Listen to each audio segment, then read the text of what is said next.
selaku calon guru penggerak angkatan 11 Kabupaten Pasuruan. Hari ini saya akan melakukan sesi wawancara pada modul 3.1. Samping kanan saya hadir beliau Pak Haji Muhammad Nur Cahyo selaku kepala sekolah saya di UPT Satuan Pendidikan SDN Tambak Laut 3. Hari ini sebelum saya mulai wawancara, saya ingin menyapa beliau. Assalamualaikum Pak Haji. Waalaikumsalam. Bagaimana kabar hari ini? Alhamdulillah. Baik Pak Haji, hari ini saya akan melakukan wawancara terkait pengambilan keputusan yang biasa dengan ambil di Satuan Pendidikan terkait tugas saya di guru penggerak angkatan 11 modul 3.1. Saya mulai Pak Haji. Baik, pertanyaan pertama, selama ini bagaimana Anda mengidentifikasi kasus-kasus yang merupakan dilema etika atau rujukan moral? Baik, untuk saya selama di SD Tambak ini setiap hari datang ya sambil masih tintang aku baik dari siswa maupun para guru. Mungkin ada satu hal yang kurang sesuai dengan yang bukan pada etika ataupun ini adanya dengan keluarga. Alhamdulillah sementara ini ya mudah-mudahan tidak terjadi. Ya, karena selama ini kok tidak ada yang sampai melampaui batas atau sampai bertolak belakang dengan norma-norma seperti itu. Menginjak pertanyaan berikutnya Pak Haji, selama ini bagaimana Pak Haji selaku kepala sekolah dalam menjalankan pengambilan keputusan di lembaga Tambak Laut 3 ini, terutama terkait kasus-kasus di mana ada dua kepentingan yang sama-sama benar atau sama-sama mengambil nilai kebajikan? Ya, kembali ke pertanyaan nomor 1, karena yang sangat saya tidak ada, tapi kalau seandainya ada itu ya memang ada juga, tapi tidak semua ya, tapi tetap ya kita kan tidak langsung praktis atau kita memutuskan misalnya kita, tapi ya kita cari informasi, kita kumpulkan yang bersangkutan dan kita tanya satu permasalahannya apa, terus apa yang menjadi kesulitan dan sebagainya, lalu kita cari solusi yang baik, yang mana solusi itu atau keputusan itu tidak merugikan dari salah satu kita. Baik Pak Haji, terima kasih. Pertanyaan selanjutnya yaitu langkah-langkah atau prosedur apa yang biasa Pak Haji selaku kepala sekolah lakukan selama ini terkait permasalahan tersebut? Ini juga berkaitan dengan nomor 2 tadi. Jadi ya kita lihat masalahnya apa, maka dari itu kita kumpulkan yang bersangkutan, kita tanya, kita permasalahannya apa, terus apa yang jadi masalah, kemudian kita tawarkan apakah apa yang dilakukan ini sesuai dengan aturan atau tidak. Nanti baru kita kalau memang terlalu jauh dengan aturan ya paling tidak yang bersangkutan mari kita ikuti aturan yang ada. Baik, terima kasih. Kayaknya tambah seru pertanyaan ini. Berikutnya Pak Haji, hal apa saja yang selama ini Pak Haji Nur Cahyo anggap efektif dalam pengambilan keputusan terhadap kasus-kasus dilema etika tersebut? Ya tetap seperti itu Pak, berkaitan juga yang di atas tadi. Makanya yang keputusan saya itu kalau saya ya kita lihat dulu situasi dan kondisi yang menjadi permasalahannya, kita tahu apa sumbernya. Nah, kan kita tahu sumbernya, maka kita cari solusi yang terbaik, kita musyawarahkan. Jadi tidak hanya dengan awalnya dengan bersangkutan, tapi kalau memang terjadi suatu hal yang kurang mungkin ditambah dengan bantuan dengan yang lain, kita ajak ngomong bagaimana masalahnya. Jadi itu dari tidak langsung kita jadi ini salah tidak. Betul. Ini berikutnya bagi hal-hal apa saja yang selama ini menjadi tantangan dalam pengambilan keputusan tersebut? Yang menjadi tantangan sebetulnya kalau menurut saya bukan satu tantangan, tapi memang ya ini harus kita lakukan. Ya apabila dari teman-teman kita itu bergejala kurang sesuai dengan ya. Nah ini yang bagaimana supaya teman-teman itu bisa sadar akan hal ini.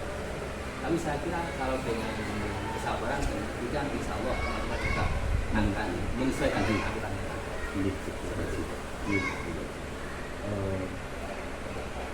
Apakah pertanyaan berikutnya begini, apakah Pak Haji selama ini ketika terjadi permasalahan itu untuk menyelesaikan membuat jadwal tertentu atau langsung menyelesaikan masalah tersebut di tempat itu, atau mungkin punya prosedur cara lain untuk menyelesaikan masalah tersebut? Tidak ada jadwal yang tertentu, tidak ada, karena permasalahan tidak selalu ada, tidak apa ya, tidak rutin pasti ada, karena permasalahan tergantung dari situasi dan kondisi. Tetap kalau kegiatan kebetulan atau sebenarnya saya setiap hari itu sebelum masuk sudah bertemu dengan teman-teman guru, sehingga di situ pun sebelum masuk pelajaran teman-teman sudah menyampaikan permasalahan yang ada. Dan seandainya ada permasalahan yang seperti itu, maka ya langsung pada waktu yang lebih cepat supaya permasalahan tidak terjadi berlarut, maka langsung saja kita buka, kita edukasi apa yang masalahnya, langsung kita selesaikan. Ya dari itu kalau belum ya baru kita selesaikan. Jadi tidak ada jadwal khusus. Kalau masalah sekarang, masalah lagi 2 minggu lagi diselesaikan kan? Jadi ini ada masalah, jadi kita ada jadwal setiap minggu misalnya masalah nggak setiap hari. Betul.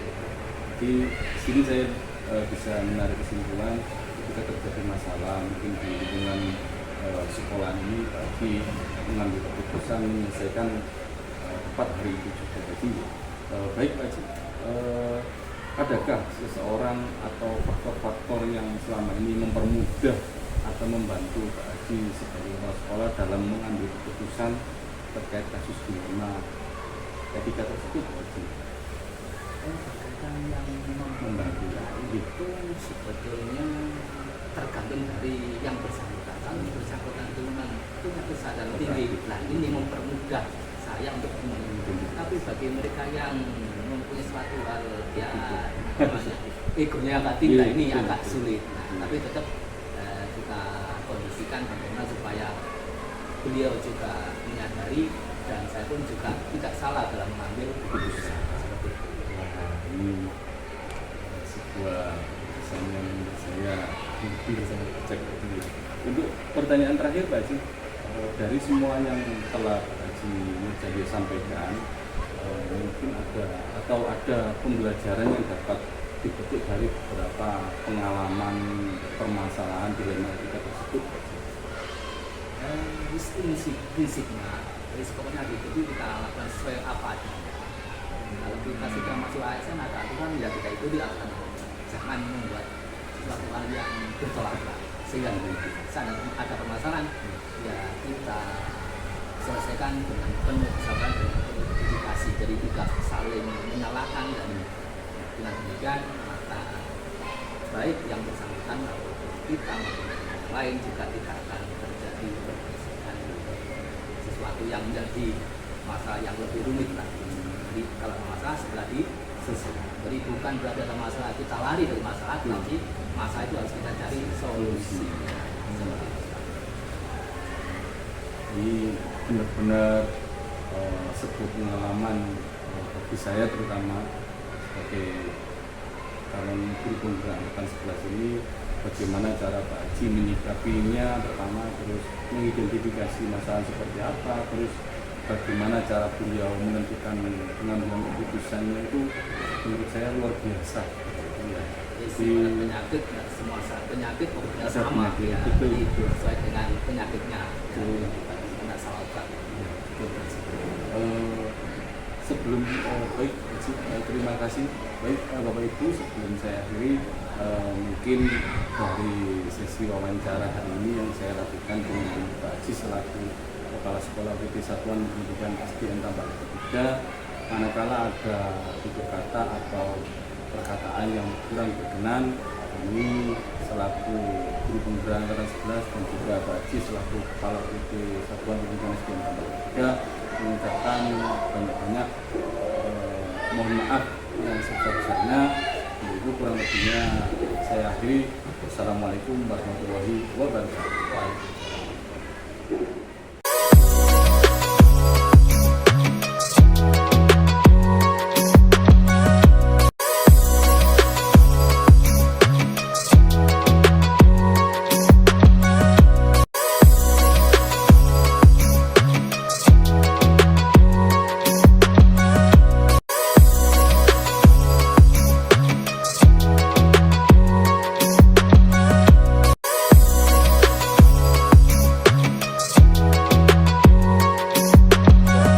Assalamualaikum warahmatullahi wabarakatuh. Perkenalkan, saya Adi Prabowo SPD selaku calon guru penggerak angkatan 11 Kabupaten Pasuruan. Hari ini saya akan melakukan wawancara modul 3.1 dengan salah satu kepala sekolah, Pak Nur Aini. Dia adalah kepala sekolah di UPT Satuan Pendidikan SDN Tambak Lepok 1. Itu akan kami mulai sesi wawancaranya. Assalamualaikum Pak Nur Aini. Waalaikumsalam. Bagaimana kabar hari ini Pak Nur Aini? Alhamdulillah sehat selalu. Baik Pak Nur Aini, maksud tujuan saya di sini adalah untuk melakukan tugas terkait guru penggerak di modul 3.1 ini. Ini saya akan melakukan wawancara terkait tentang modul pengambilan keputusan pimpinan atau kepala sekolah gitu ya. Baik Pak Nur ini saya akan mulai ya. Pertanyaan saya yang pertama, selama ini bagaimana Anda dapat mengidentifikasi kasus-kasus yang merupakan dilema etika atau rujukan moral yang terjadi di lembaga Pak Nur ini? Terima kasih.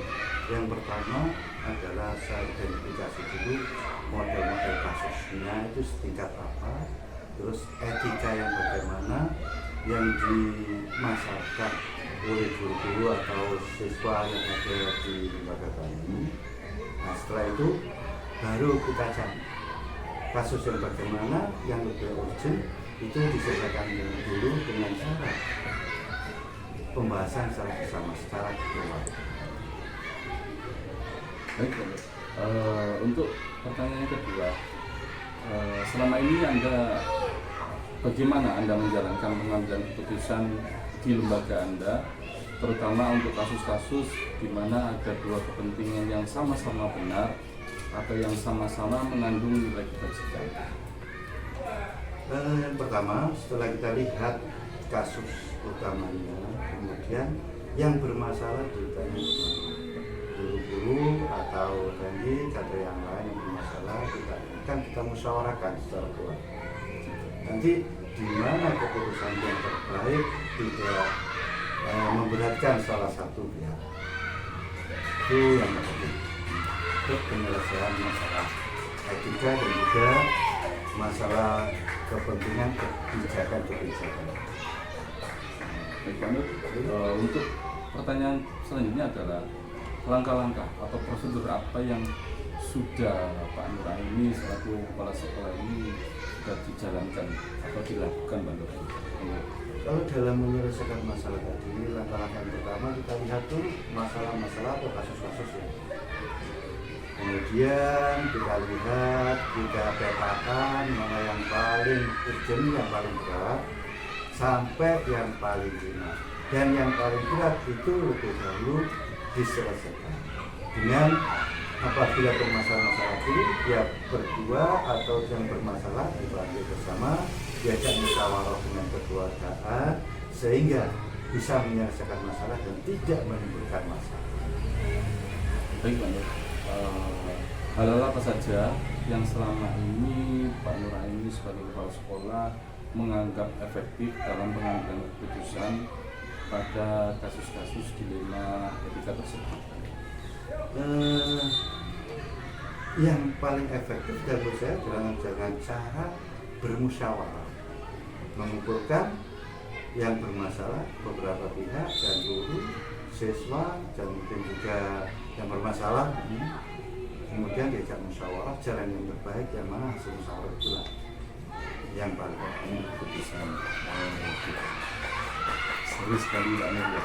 Untuk pertanyaan berikut ini, hal apa saja yang merupakan tantangan dalam pengambilan keputusan tersebut? Mungkin bisa diceritakan? Tantangan yang pertama adalah dari jiwa atau watak dari seseorang itu mesti berbeda-beda.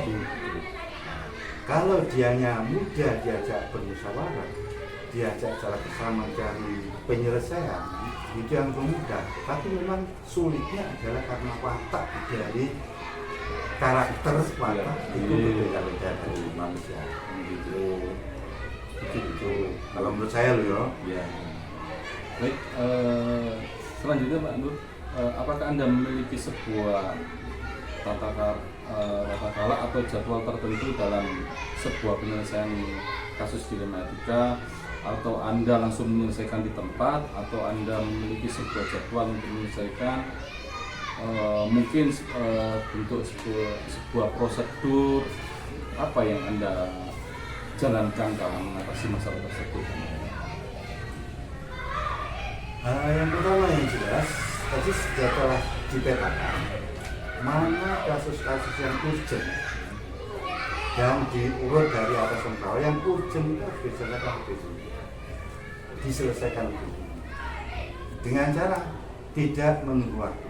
Kalau nanti menunggu waktu atau dijadwalkan, masalah tidak cepat selesai, akan bertambah masalah-masalah. Nah, kalau untuk hal-hal yang lain dari tingkat urutan dari kasus itu, dari masalah itu, baru nanti kita jadwalkan setelah selesaikan masalah-masalah yang jadi di sini saya bisa mengambil kesimpulan Pak Nur ini itu kalau terjadi masalah terutama dilema etika itu langsung menyelesaikan pada hari itu juga. Ya.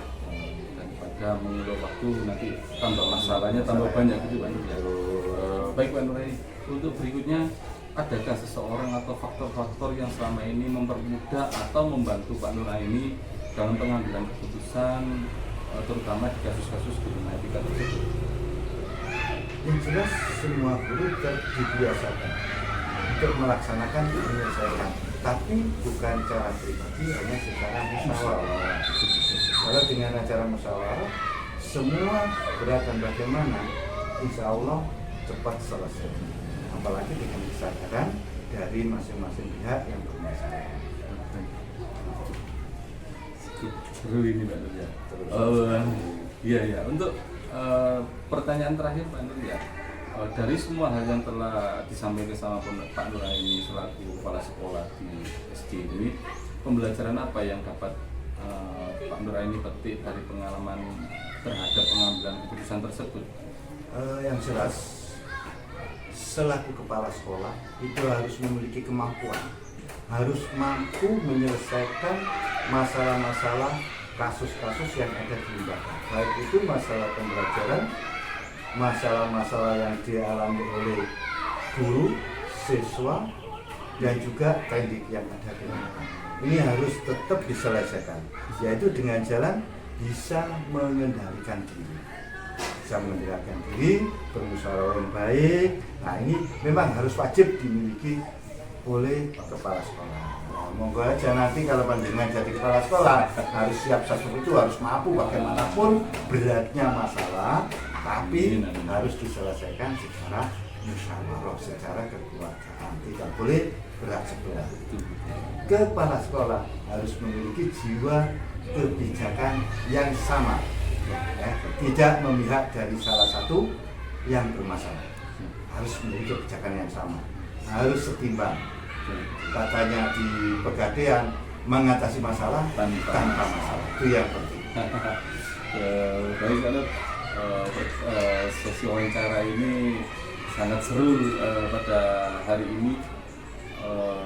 Untuk itu, sebelum saya mengakhiri sesi wawancara ini, kami berdua, saya selaku calon guru penggerak angkatan 11 dan juga Pak Nur ini selaku Kepala PT Satuan Pendidikan SDN Tambak Lekok 1 mengucapkan permohonan maaf apabila sesi wawancara ini kurang berkenan atau masih banyak kekurangan. Itu kami berdua untuk diri. Wassalamualaikum warahmatullahi wabarakatuh. Waalaikumsalam warahmatullahi wabarakatuh.